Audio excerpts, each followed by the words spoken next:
Eu vou apresentar a jovem que eu era em 2020. E essa aqui era eu em 2020.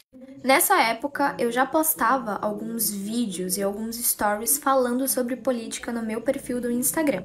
Só que eu sempre postava falando mal do atual presidente Jair Messias Bolsonaro e defendendo algumas pautas feministas. E é claro que eu era super aclamada. As pessoas diziam que eu era sensata, inteligente e incrível. Ou seja, as pessoas gostavam do meu posicionamento. E nessa época, os meus seguidores me achavam legal. Eu era uma menina maneira. E eu tinha muitos seguidores no meu Instagram. E eu postava muitos vídeos no IGTV falando sobre política, enfim.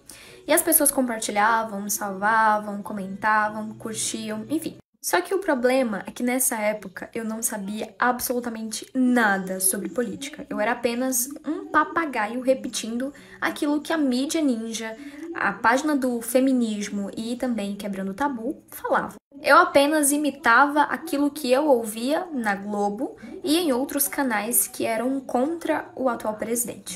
E é isso mesmo, eu era basicamente uma Anitta da vida. Não sabia nem como funcionavam os três poderes, mas insistia em dar pitaco falando sobre política. E com o passar do tempo, eu fui percebendo a necessidade de começar a estudar política e a entender como que ela funciona.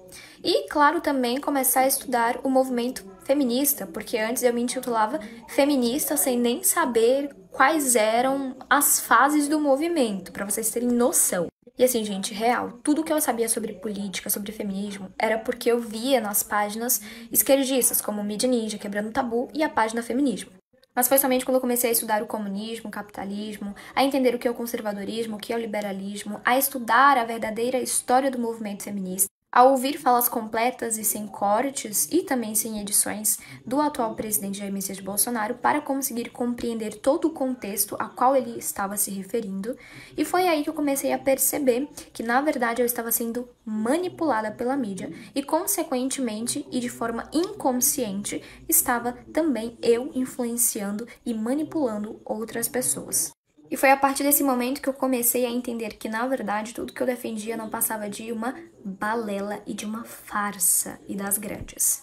E foi a partir disso que eu comecei a me intitular direitista, conservadora, um pouco liberal, talvez, antifeminista, armamentista e também anticomunista.